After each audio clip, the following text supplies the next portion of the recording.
Дорогие коллеги, всем огромный привет! Мы продолжаем нашу серию по устранению скрипа при повороте руля.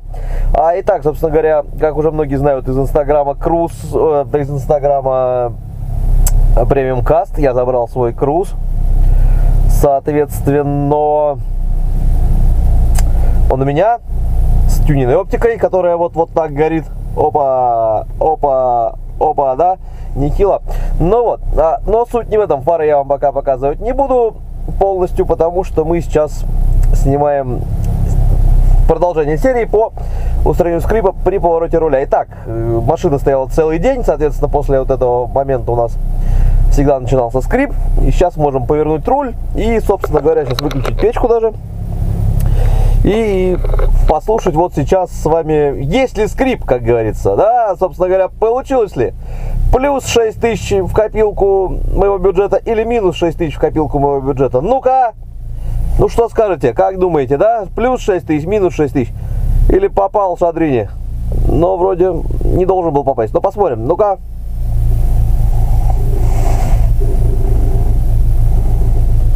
Опа! А Шадрини-то попал за 6 тысяч.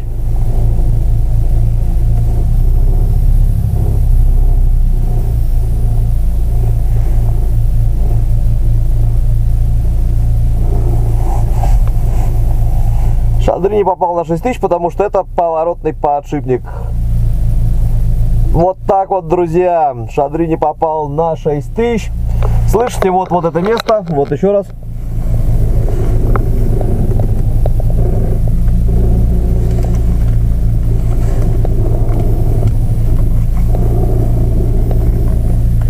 Потому что это поворотный подшипник левой стойки, который в прошлый раз тоже умер.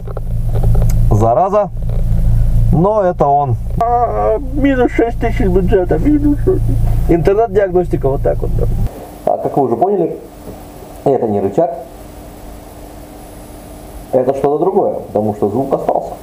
И Шадрини попал. Ну а что делать?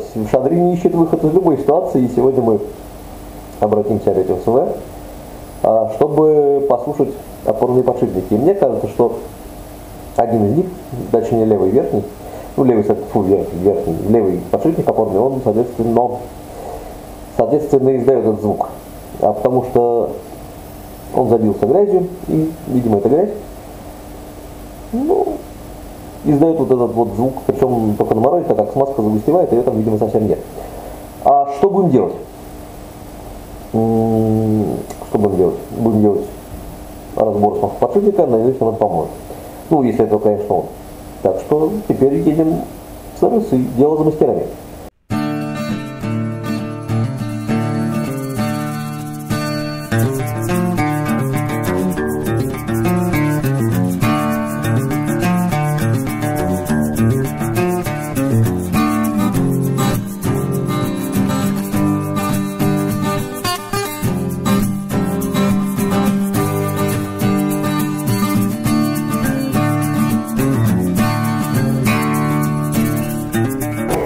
Решили по моей идее, короче, промыть подшипник и поставить его обратно, посмотреть, что будет. Ну, поменять... Посмотрим, насколько это поможет. Ну, менять все равно не на что.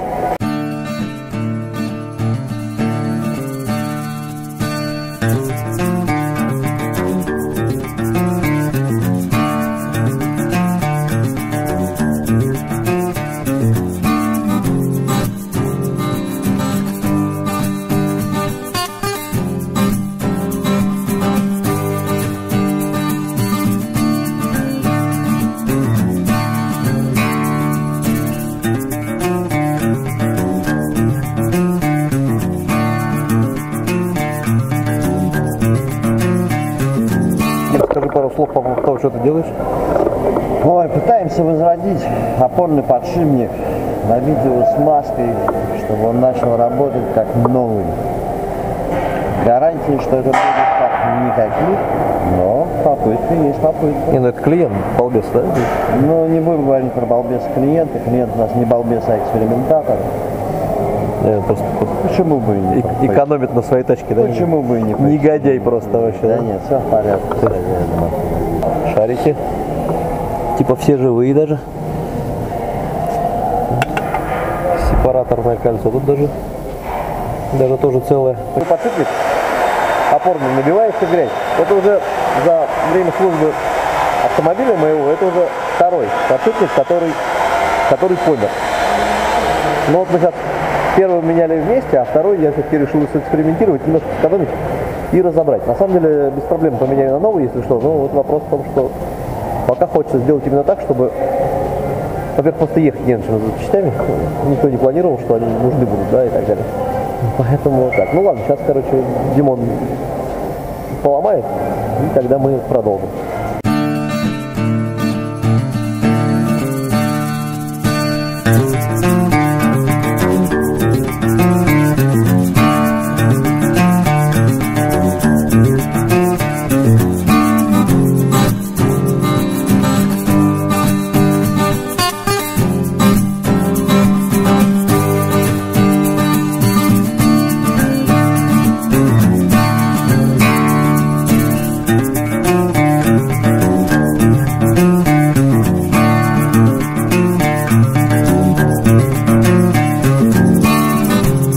Такая вот штука.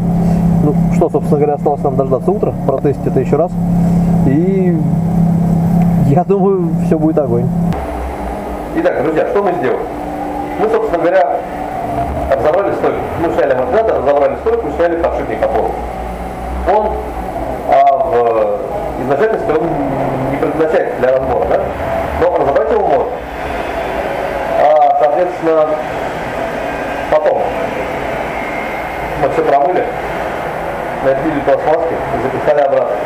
Сам подшипник был, мягко говоря, без смазки, сухой и с кучей песка внутри. Поэтому, когда то небольшое количество смазки, которое там оставалось, с утра, на морозе стоя замерзало, соответственно, оно издавало хрустящий звук, потому что вообще не было никакой смазки, и вся обойма подшипника двигалась по песку.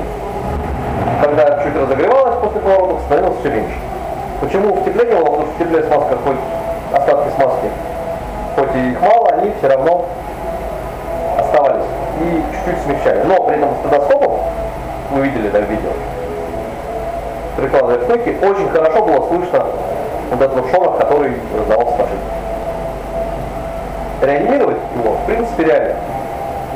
Это услуга, наверное, будет на свой, хотя, честно говоря, они просили меня, чтобы я больше никогда никому не говорил о том, что это можно сделать. Замена подшипника и все. Но, в принципе, видите, реально, да, и как бы прикольная штука, которая, может быть, сэкономит, может не сэкономит, я не знаю, сколько эта процедура стоит, замене, конечно, по вот этому всему, потому что это вообще кастом, который, так сказать. Вот у меня чуть левый умирает, я не знаю почему, может у вас правый просто, поделитесь там как информацией, да? Но суть в том, что вот мы вот сколько, да, сейчас проделали огромный объем работы, на самом деле интересный и позитивный. Ну, надеюсь, у нас все получилось, и я очень надеюсь, что у нас все будет хорошо. Соответственно, мы запишем какую-то финалку по внутреннему запуску. Дальше стартируем видео и покажем вам. Как раз вышел с работы, вот температуру вы сами видите. Поехали.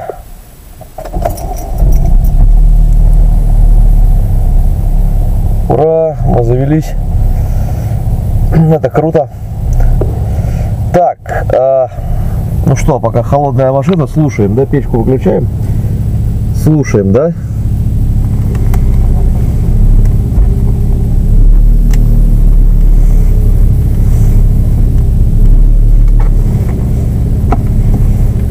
То есть звука здесь нет, звук от колес, от гура, а звука здесь нет.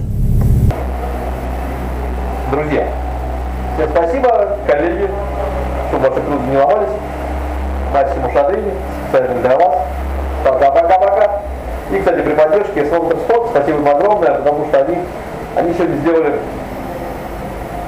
хорошую работу, сделали ее быстро, качественно, позитивно. И, соответственно, опять же, выручили меня в той ситуации, когда мне надо было быстро, все срочно записать для вас это видео, смонтировать и уже вам его показать.